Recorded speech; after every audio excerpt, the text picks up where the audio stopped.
वळूया एका महत्त्वाच्या बातमीकडे। मालेगाव बॉम्बस्फोट प्रकरणामध्ये आज निकाल अपेक्षित आहे।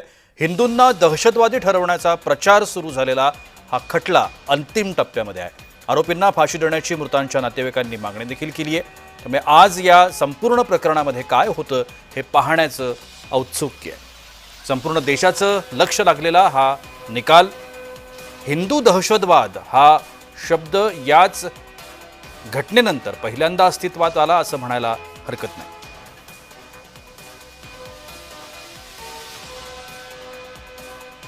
तो 17 साल पहले जो हुआ था, यहाँ पर सामने गाड़ी लगा था और ये गाड़ी उसी वक्त से लगी हुई है। और ये जितने भी निशान है सब वो चर्रे के है। दीवार पर, वहाँ पतरे पर, ये ऊपर पतरे पर, ये सब चर्रे के निशान है। गाड़ी ब्लास्ट हुई थी 9/35 को 28 रमजान। तो कुठल्याही धर्माचा असू दे, कुठल्याही जातीचा असू दे, कुठल्याही विभागाचा असू दे, कुठल्याही भाषेचा असू दे, आतंकवाद आम्ही चालू देणार नाही ही दृढ निश्चय सरकारने करणं आवश्यक आहे। आणि पोलिसांनी त्या संबंधातला जो एन्क्वायरी असते ती तशा रीतीनेच केली पाहिजे। ती कुठल्या धर्माचा माणूस आहे आणि कुठला तो हिरवा आहे की भगवा आहे याच्यामध्ये पडण्याची काही गरज नाही आणि अशा रीतीने बोलणं पण चुकीचं आहे। दरम्यान त्यावेळेला 2008 साली मालेगावमध्ये काय घडलं होतं आपण पाहूया। एनआयएच्या न्यायालयाबाहेर पोलीस बंदोबस्त, मालेगाव बॉम्बस्फोट निकालाची उत्सुकता आहे। याच न्यायालयामध्ये आज हा निकाल लागतोय, त्यामुळे न्यायालयाबाहेर पोलीस बंदोबस्त ठेवण्यात आला। या संपूर्ण प्रकरणामध्ये 17 वर्षांनंतर आज काय निकाल लागणार याची उत्सुकता संपूर्ण देशाला आहे। राष्ट्रीय आंतरराष्ट्रीय स्तरावरती हे संपूर्ण प्रकरण गाजलं। या बॉम्बस्फोटाची जी दखल आहे ती आंतरराष्ट्रीय स्तरावरती घेतली गेली।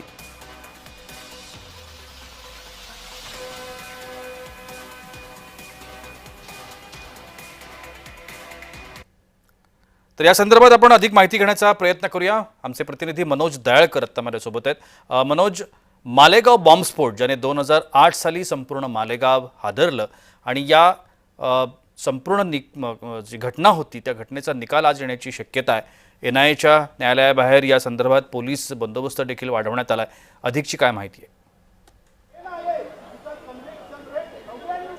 नक्कीच प्रशांत, आपण बघितलं आज महत्त्वपूर्ण असा हा निकाल लागणार आहे। आणि आपण बघितलं तर मालेगाव या ठिकाणी 17 वर्षानंतर जो बॉम्बस्फोट झालेला होता 2008 मध्ये, त्यानंतर 17 वर्षानंतर हा निकाल येण्याची शक्यता आहे। आणि यासाठी आपण बघितलं सर्व नागरिकांचं, भारताचं याकडे लक्ष लागलेलं आहे। कारण की यामध्ये आपण बघितलं या बॉम्बस्फोटामध्ये 6 जणांचा मृत्यू झालेला होता आणि 100 पेक्षा अधिक नागरिक हे जखमी झालेले होते। आणि त्यानंतर हा खटला सुरू होता आणि ज्या बाईकमध्ये हा बॉम्बस्फोट झालेला होता त्या प्रज्ञा साध्वीला फाशीची शिक्षा द्या अशी मागणी देखील जे मृत व्यक्ती आहेत त्यांच्या नातेवाईकांकडून करण्यात आलेली आहे। आणि त्यानंतर आता आपण बघितलं हा जेव्हा बॉम्बस्फोट झाला तेव्हा हा प्रकरण पोलिसांकडे होतं। पोलिसांकडून हा ATSकडे गेला आणि ATSकडून ANIकडून हा प्रकरण आपण तपास सुरू होता आणि त्यानंतर आज त्याच्यावरती निकाल येणार आहे। 17 वर्षानंतर हा निकाल येणार आहे। आणि त्यासाठी आपण बघितलं या पण आता सर्वोच्च न्यायालयाच्या बाहेर आहेत आणि या ठिकाणी आपण बघितलं मोठ्या प्रमाणामध्ये या ठिकाणी पोलीस बंदोबस्त हा तैनात करण्यात आलेला आहे। कारण की सर्वांचं लक्ष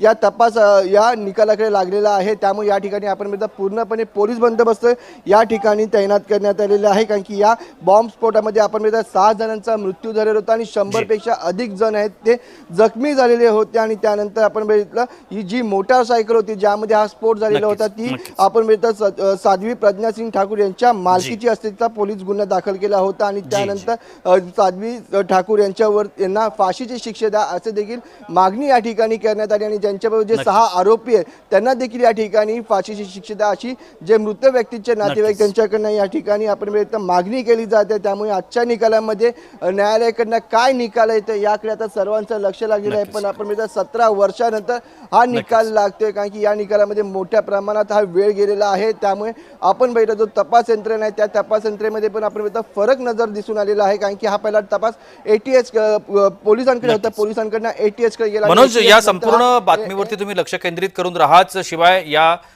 प्रकरणावरती आपण बोलणारच आहोत। तुम्ही जोडलेले राहा। अजून एका बातमीवरती आपल्याकडनं विश्लेषण अपेक्षित आहे.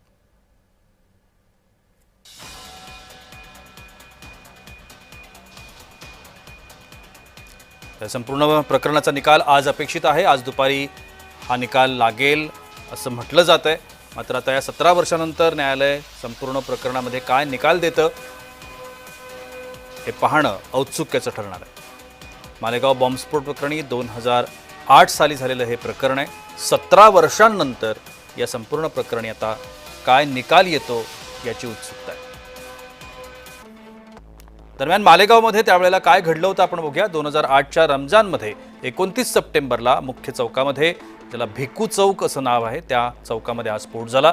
मालेगावात मशिदीजवळ हा स्फोट झाला होता. शुक्रवारचे नमाजी या बॉम्बस्फोटात निशाण्यावर होते. एका स्कूटरवरती हा बॉम्ब ठेवण्यात आला होता. या बॉम्बस्फोटात एकूण 6 जण मारले गेले होते, तर 92 जण जखमी झाले होते.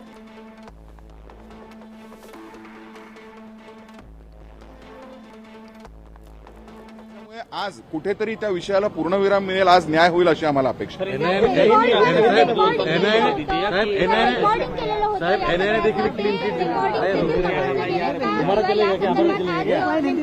कोणते रेकॉर्डिंग केले? असे कोणतेच रेकॉर्डिंग नाही आहेत. काहीतरी चुकीची माहिती आहे तुम्हाला. असे रेकॉर्डिंग नाही आहेत कुठले. सर रेकॉर्डिंग म्हणजे जे आपले ह्यांचे प्रज्ञा साध्वी किंवा यांचे जे काही रेकॉर्डिंग नाहीत. असे कोणतेही रेकॉर्डिंग रेकॉर्डवर नाही. एनआयएने आरोपींना जी क्लीन शीट दिलेली होती त्याच्यामध्ये माननीय साध्वी प्रज्ञासिंग ठाकूर यांचं देखील नाव होतं. पण न्यायालयाला असं वाटलं की न्याय प्रक्रियेच्या दृष्टीने त्यांना आता सोडणं योग्य नाही राहणार, यांच्यावर खटले चालवले पाहिजेत. कारण काही प्रथमदर्शनीय अशा गोष्टी इतक्या पद्धतशीर खोटे पुरावे रोवून केल्या गेलेल्या होत्या. त्या अनुषंगाने न्यायालयाला असं वाटलं की याच्यावर खटला चालायला पाहिजे आणि न्याय प्रक्रियेने व्यवस्थित पूर्ण प्रक्रिया करून त्यांना आज निर्णय द्यायचं ठरवलेलं आहे. त्याच्यामुळे आज बघू आपण काय होतंय. आज 2008 मालेगांव बम विस्फोट जो हुआ था 29 सितंबर 2008 को, उसका आज माननीय सत्र न्यायालय, विशेष सत्र न्यायालय एनआईए न्यायालय आज उसके ऊपर निर्णय देने वाली है. अगले 2 से 3 घंटे में उसका निर्णय आ जाएगा. किंतु मैं आपको ये बताना चाहता हूं कि 323 गवाह होने के बाद 40 गवाह अभियोग पक्ष ने होस्टाइल डिक्लेयर करने के बाद, तकरीबन 30 गवाह दिवंगत होने के बाद, आज अथक परिश्रमों के बाद आज इस विषय में, आज इस मुकदमे में न्याय होगा ऐसी हमारी अपेक्षा है. और हमारा यह विश्वास है कि न्याय प्रक्रिया जिस पद्धति से काम करती है उस प्रक्रिया के अंतर्गत आज सारे अभियुक्तों को निर्दोष मुक्तता मिलेगी, ऐसा हमारा विश्वास है. बाकी न्यायालय आज क्या करता है ये थोड़ी देर में हमको पता चल जाएगा. इस वक्त हमारे साथ रंजीत सांगले हैं, आइए इससे बात. तर या संपूर्ण प्रकरणामध्ये सर्व आरोपींची निर्दोष मुक्तता होईल अशी आम्हाला अपेक्षा आहे असं म्हणण्यात आलंय. आपण या सगळ्या संदर्भात अधिक माहिती घेण्यासाठी पुन्हा एकदा जातो आहोत. आमचे प्रतिनिधी मनोज दयाळकर जे आत्ता न्यायालयाच्या बाहेर आहेत. मनोज, न्यायालयाच्या बाहेर आत्ताची स्थिती काय आहे? नक्कीच या ठिकाणी आपण बघितलं तर न्यायालय, सर्वोच्च न्यायालय बाहेर आपण आहेत, कारण की मोठा निकाल या ठिकाणी लागणार आहे. 17 वर्षानंतर मालेगावमध्ये जो भिक्कू चौकामध्ये आपण बघितलं तर स्फोट झालेला होता 2008 साली, त्यामध्ये 6 मुस्लिम बांधवांचा आपण बघितलं या ठिकाणी मृत्यू झालेला होता आणि 92 पेक्षा अधिक नागरिक हे जखमी झालेले होते. त्याचा निकाल आज या ठिकाणी लागणार आहे. 17 वर्षानंतर हा निकाल लागणार आहे आणि आपण बघितलं या ठिकाणी मोठ्या प्रमाणामध्ये पोलीस बंदोबस्त तैनात करण्यात आलेला आहे. या ठिकाणी पोलीस प्रत्येक आपण बघितलं तर नाक्यावर आणि या ठिकाणी ह्या प्रत्येक परिसरामध्ये मोठ्या संख्येने या ठिकाणी उपस्थित आहेत, कारण की 10:30 वाजता आपण बघितलं या ठिकाणी सुनावणीला सुरुवात होणार आहे आणि या ठिकाणी हा निकाल लागण्याची आज शक्यता आहे. त्यामुळे मोठा न्याय या ठिकाणी आपण मिळणार आणि या न्यायाकडे आता बघितलं तर सर्वांचं लक्ष लागलेलं आहे, कारण की आपण बघितलं तर 2008 साली हा जो बॉम्बस्फोट घडवण्यात आलेला होता आणि त्या ज्या बाईकमध्ये हा बॉम्बस्फोट घडवण्यात आलेला होता त्या प्रज्ञासिंग ठाकूर यांना आपण बघितलं तर या ठिकाणी शिक्षा द्या ज्या फाशीची शिक्षा द्या त्यांना आपण बघितलं तर या ठिकाणी मृत्यूदंडाची शिक्षा द्या अशी मागणी या ठिकाणी केली जाते. तसंच त्यांच्याबरोबर जे 6 जण आहेत त्यांना देखील या ठिकाणी मृत्यूदंडाची शिक्षा द्या असं जे मृत्यू व्यक्ती झाले त्यांच्या नातेवाईकांकडे म्हणणं जात आहे. तर त्यामुळे आता बघितलं जाणार आहे की या निकालामध्ये काय न्याय मिळतो, कसा प्रकारे न्याय मिळतो. कारण की 17 वर्ष हा खटला चाललेला आहे, त्यामुळे मोठा काळ हा निघून गेलेला आहे. कारण की हा जेव्हा बॉम्बस्फोट घडला तेव्हा आपण बघितलं तर या ठिकाणी पोलिसांकडून तपास करण्यात आलेला होता आणि त्यानंतर आपण बघितलं तर ATSकडे हा तपास सोपवण्यात आलेला होता आणि त्यानंतर आपण बघितलं तर NIAकडे याचा तपास सोपवण्यात आला होता आणि त्यानंतर NIAकडनं देखील आपण या ठिकाणी बघितलं तर मागणी केलेली आहे. प्रज्ञा सिंह ठाकूर यांच्याकडे ही मागणी केलेली आहे की यांना मृत्यूदंडाची शिक्षा न्यायालयाने केली पाहिजे अशी न्यायालयाकडे मागणी देखील केलेली आहे. मनोज, त्यामुळे आपण जर आजच्या त्या निकालामध्ये काय 2008 सालचा विचार केला तर काँग्रेसचं सरकार होतं आणि भाजपा विरोधामध्ये होती. त्यावेळेला घमासान, राजकीय घमासान या दोन्ही पक्षांमध्ये रंगलं होतं. आजही भाजपानं काँग्रेसवरती आरोप केलेला आहे की जे काही आरोपी आहेत त्या आरोपींना व्यवस्थित नियोजन पद्धतीनं या संपूर्ण प्रकरणामध्ये अडकवण्यात आलं आणि हे सगळं काँग्रेसचं कारस्थान होतं असं भाजपाचं म्हणणं आहे. नक्कीच, कारण की आपण बघितलं तर 2008 साली या ठिकाणी बघितलं तर काँग्रेसची सत्ता होती आणि यावेळी आपण बघितलं तर जी भाजपाची सरकार आहे ती विरोधामध्ये होती आणि सातत्याने आपण बघितलं 17 वर्ष या ठिकाणी निघून गेलेली आहेत. मनोज, तुम्हाला थोडंसं थांबवतोय, आपण पुन्हा एकदा तुमच्याकडे येऊ. आज 17 साल बाद जो फैसला आने वाला है, आप किस तरह से देखते हैं और क्या सारे दावों कर लें दो उसका देखिए 17 वर्षों के बाद, काफी समय के बाद आज निर्णय आ रहा है. ये निर्णय हमारे सभी, आपके, हमारे और समाज के सामने भी जो प्रश्न हैं उन प्रश्नों का उत्तर कोर्ट के निर्णय के माध्यम से हमारे सामने आने वाला है. तो आपके जो प्रश्न हैं वो प्रश्नों को मैं जो कहूंगा थोड़ा सा विराम दीजिए, थोड़ा सा समय दीजिए, थोड़ी ठंडी सांस लीजिए, कोर्ट का निर्णय आने दीजिए और वो निर्णय जो होगा वो निर्णय हमारे सभी प्रश्नों का समाधान करेगा. सर, एक सवाल और है कि एजेंसी के ऊपर सवाल उठा है NIA और फिर ATS ने जांच किया और इतना लंबा साल बीत गया है, किस तरह से एजेंसियों ने जांच की, एजेंसी ने अपनी रिपोर्ट सबमिट की, वो रिपोर्ट का संज्ञान कोर्ट ने लिया है. अब कोर्ट उस संज्ञान लेने के बाद अपना निर्णय आज देगी. सर, जो आरोपी बताए गए थे उनका कहना है कि सबूत नहीं मिलने के बावजूद उन पे थोपा गया हम आरोपी. ये आज निर्णय आएगा, आपको भी पता चलेगा. एक दे दीजिए प्रशांत, अभी- एक अभी- ले। अभी- मुझे अभी सिर्फ जाने एक दो, लाइन प्लीज, से, प्लीज, बाकी मैं दोस्त। कुछ नहीं पूछूंगा. हाँ, तर या संपूर्ण प्रकरणातला निकाल आज अपेक्षित आहे आणि निकाल समोर आल्यानंतरच या संपूर्ण खुलासा होईल असं वकिलांनी म्हटलंय. या निकालाकरता न्यायालयाच्या हम बाहेर विजयी होंगे ऐसा हमारा विश्वास है. आपको ये लगता है कि सत्य की जीत होगी? क्योंकि सत्य की जीत होगी, सत्य की जीत होगी, असत्य की हार हो गई, हम विजयी होंगे.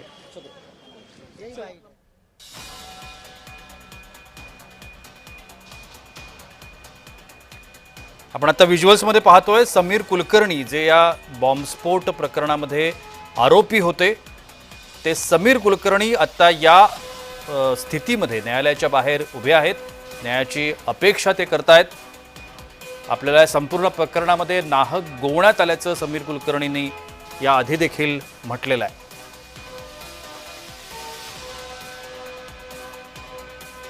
त्यामुळे न्यायालयासमोर हात जोडलेल्या अवस्थेमध्ये आता समीर कुलकर्णी उपस्थित आहे. न्यायालयाकडून योग्य न्यायाची अपेक्षा समीर कुलकर्णींना आहे. आपण पाहतोय दृश्यांमध्ये की कशा पद्धतीनं न्यायालयासमोर ते उभे आहेत. या संपूर्ण प्रकरणामध्ये त्यांना दोषी ठरवण्यात आलं होतं.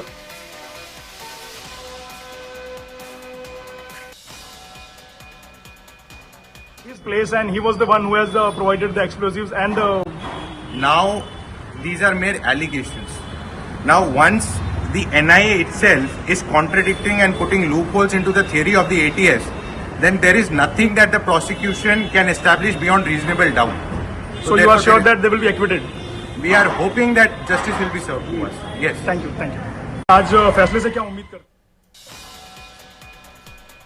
हैं? देखते हैं क्या होता है। आपके ऊपर जो आरोप है कि आपके घर से एक्सप्लोजिव मिले थे, बारूद मिले थे, जिसका इस्तेमाल ब्लास्ट में किया गया था, उस पर क्या कहेंगे? तो एनआईए की चार्जशीट में पेज नंबर 40 पैरा नंबर 3 में स्पष्ट हो चुका है कि एटीएस ने ही कंप्लेंट किया था। तो आज आपको उम्मीद है कि आप बरी हो जाएंगे, पर बाकी जी, बिल्कुल। लोगों के बारे में भी आप उम्मीद करेंगे? बाकी सब बरी हो जाएंगे, कुछ केस में कुछ नहीं, कोई एविडेंस नहीं है। एटीएस द्वारा बनाया गया सब फ्रेम है, पूरा फर्जी मुकदमा है। और जो 17 साल से हम लोग लड़ रहे हैं इसको, आज फैसला हो जाएगा। 17 साल के वक्त जीत। तर या संपूर्ण प्रकरणामध्ये आपण आरोपमुक्त होऊ अशी अपेक्षा या आरोपींनी व्यक्त केली आहे। समीर कुलकर्णी यांची दृश्य आपण पाहत होतो। समीर कुलकर्णी उर्फ समीर चाणक्य असं त्यांचं नाव आहे। बॉम्ब बनवण्याकरता साहित्य देण्याचा आरोप समीर कुलकर्णींवरती होता आणि त्यांनाही या संपूर्ण प्रकरणामध्ये दोषी ठरवण्यात आलं होतं। मात्र आज या संपूर्ण प्रकरणामधून आपण दोषमुक्त होऊ अशी अपेक्षा समीर कुलकर्णींना आहे। न्यायालयाच्या बाहेर हात जोडलेल्या अवस्थेमध्ये समीर कुलकर्णी हजर आहे। फैलाने में हिंदूवाद को भी क्या बोले, अभी मीडिया ने ज्यादा फैलाया है, नेताओं ने कम फैलाया हुआ है। क्या आपको लगता है उसमें जो एटीएस जांच करती गलत तरीके से? पूरा गलत था, पूरा फ्रॉड था, पूरा फेक था। ये इनका कहना नहीं है, एनआईए का भी यही कहना है कि there are castigating loopholes and they are implicating the ATS officers. चलिए चलिए दोपहर बात करें, कोर्ट जाना है ना। लेट्स वेट आपको लग रहा है 17 साल? हाँ फैसला अभी थोड़ी देर में मालूम पड़ेगा। और सत्य की जीत होगी। सत्य की जीत होगी, सत्य की जीत होगी। That's all. सत्याचा विजय होईल अशी अपेक्षा सर्वच आरोपी व्यक्त करतायत। आरोपींकडून ही अपेक्षा आहे की आज या संपूर्ण प्रकरणातले जे 7च्या 7 आरोपी आहेत यांना निर्दोष मुक्त केलं जाईल। मालेगाव बॉम्बस्फोट प्रकरण जे 2008 साली घडलं होतं, आपण पाहतोय कशा पद्धतीनं हे प्रकरण घडलं होतं। भेकू चौक या ठिकाणी रमजानच्या महिन्यामध्ये हा बॉम्बस्फोट झाला। मशिदीजवळ हा बॉम्बस्फोट करण्यात आला। शुक्रवारचे नमाजी या बॉम्बस्फोटाच्या निशाण्यावर होते। एका स्कूटरवरती हा बॉम्ब ठेवण्यात आला होता, जे आत्ताच आपण ती जागा पाहिली। या बॉम्बस्फोटामध्ये एकूण 6 जण ठार झाले होते, तर 92 जण जखमी झाले होते।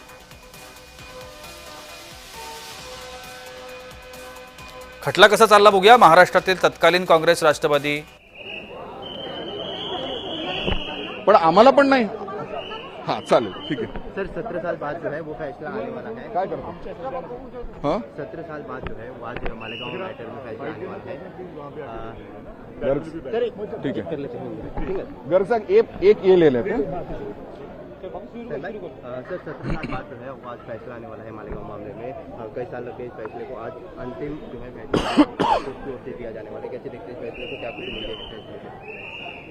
आज 17 साल बाद बहुत ज़्यादा प्रताड़ना सहन करने के बाद, प्रदीर्घ विलंब और प्रतीक्षा के बाद 323 विटनेसेस पूरी तरह से माननीय न्यायालय के सामने गवाही देने के बाद, 40 विटनेस प्रोसिक्यूशन के हॉस्टाइल होने के बाद, 40 विटनेसेस महत्वपूर्ण विटनेसेस ड्रॉप होने के बाद, 40 और विटनेसेस दिवंगत होने के बाद आज कहीं पर न्याय होगा और इस पूरे मुकदमे में को पूर्ण विराम मिलेगा, ऐसी अपेक्षा है। और माननीय न्यायालय न्याय करेगा, क्योंकि हमारे खिलाफ कोई सबूत नहीं थे। तो सबूतों के मतलब पूरे विषय को मद्देनजर रखते हुए आज न्याय होगा और सारे अभियुक्तों को निर्दोष मुक्तता मिलेगी, ऐसा हमारा मानना है। हमारे साथ एडवोकेट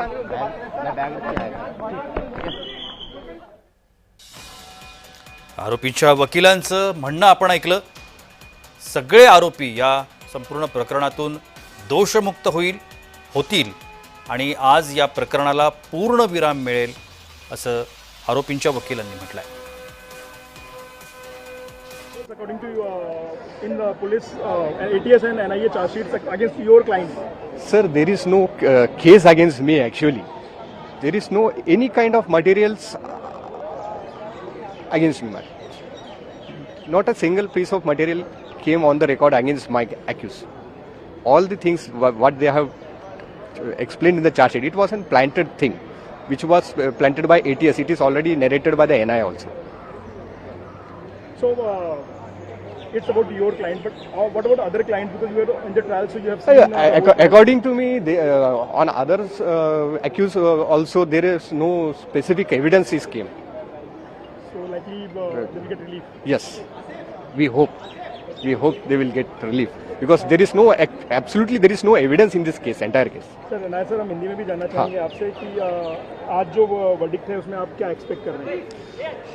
हम डिफेंस लॉयर है, हम पॉजिटिव हमारे तरफ से आएगा इसकी हम अपेक्षा करते हैं, जो डिलीवर होगा उसकी हम आदर करेंगे. जी सर, कहाँ केस कमजोर पड़ रहा है एनआईए का आपके मुताबिक, क्योंकि आप पूरी ट्रायल में रहे तो आप ब्रीफ कर पाएंगे? एनआईए का केस ट्रायल के दौरान आप बताओगे तो सबूत के नाम पे वो नहीं ला पाए, एविडेंस के तौर पे वो कुछ ला नहीं पाए. अविनाश रसाल आगे. तर ATS कडून हा संपूर्ण स्फोट हा प्लॅन करण्यात आला होता आणि NIAने सुद्धा या संदर्भात म्हटलेलं आहे असं वकिलांनी म्हटलंय. त्यामुळे ज्या पद्धतीचे पुरावे अपेक्षित होते या संपूर्ण प्रकरणामध्ये त्या ताकदीचे पुरावे सादर करण्यात अपयश आल्यानं निकाल लागेल असं म्हटलंय. सत्य की जीत होगी, दैट्स ऑल.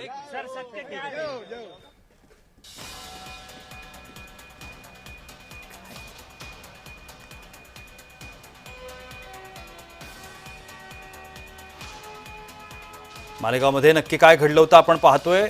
रमजानच्या महिन्यामध्ये 29 सप्टेंबरला भिकू चौक या ठिकाणी हा बॉम्बस्फोट झाला. महाराष्ट्राचे तत्कालीन काँग्रेस राष्ट्रवादी सरकार तपास हा ATS कडे दिला होता.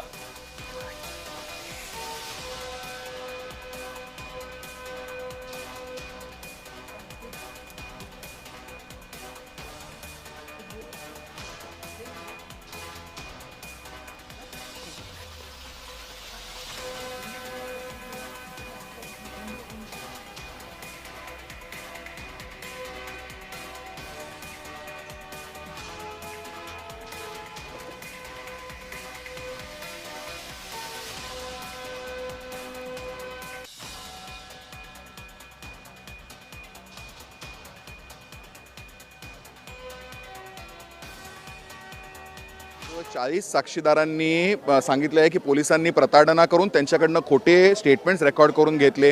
आम्ही ज्या ठिकाणी नव्हतोच तिथे आम्ही होतो असे ATSनी करून घेतलं. अशा ह्या सगळ्या बऱ्याच बाबी आहेत. खोटे RDX के ट्रेसेस प्लांट केले गेले आरोपींच्या घरामध्ये, ATSच्याच अधिकाऱ्यांनी केले.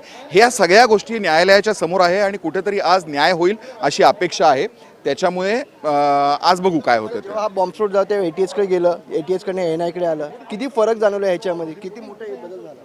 मेजर बदल झाला, कारण ATSनी केलेला पूर्ण तपास हा खोटा होता. NIAने प्रूव्ह केले त्यांच्या चार्जशीटमध्ये. बाकी जजमेंट नंतर आपण सविस्तर बोलू. काय निकाल?